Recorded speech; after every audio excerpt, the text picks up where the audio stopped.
Think of this. There's a famous quote about history that says, there are decades where nothing happens and weeks where decades happen.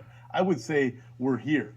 There's decades where nothing happens, and right now there are days where decades or even centuries happen.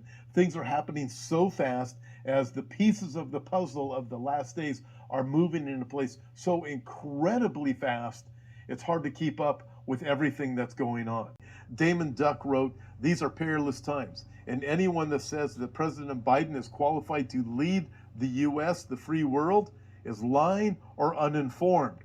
He went on and said, "It's likely that the calls to revise or reset global governance, replace Biden with leaders from a handful of nations, 10 nations, 10 kings, will soon grow louder." Listen, he's quoting from the book of Daniel and also or pulling that thought from the book of Daniel and also from the book of Revelation, where there's going to be 10 leaders who are going to appoint their leader, Antichrist. I agree with Daymond Duck. We are watching the collapse and the end of America. Biden, listen, anybody can look at Biden and know he's not in charge. He doesn't know what's going on. He's intentionally been pushed into that place or placed in that place so that these globalists could get their plan. Standing in the way of the global world was the United States of America. No more is that a problem. Middle East getting ready, much closer to a war than anything. And look, 2 years ago, what did we celebrate? Peace. Yeah. 2 years ago, at this time of the year, a year ago. Yeah. A year ago, at this time of the year, we celebrated the Abraham Accord, peace with Bahrain, peace with the UAE, peace with Morocco, peace with Sudan. Come on.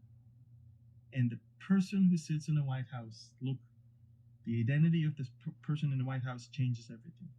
And look, everything we talk about now is war, escalation, tension, death, misery, pain, weakness.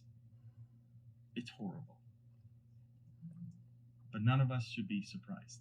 America has to be perceived weak and become weak.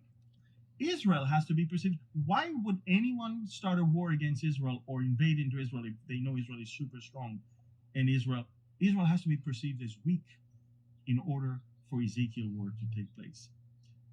And I'm thinking to myself, of all the time periods God granted us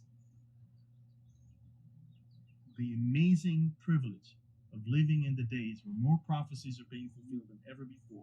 Right? And I don't know if I know throughout generations, even in the time of Paul, that he was expecting the rapture. How much more we that see the day approaching, how much more we should expect the rapture very, very soon.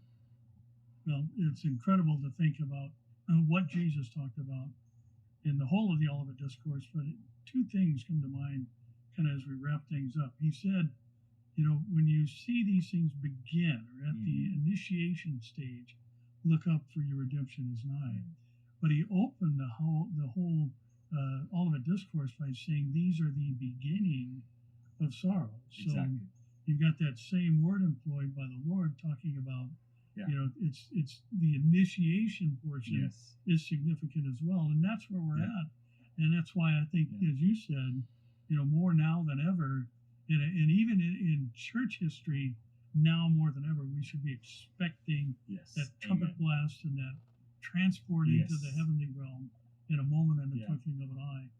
Because the redemption of these bodies is nigh. The dead in Christ are going to rise, and we who are alive and remain will be caught up and meet him in the air. Correct. We need to stay focused. I think the church is being distracted with so many different things right now, and we're not watching what Satan is actually really doing, even within Christianity.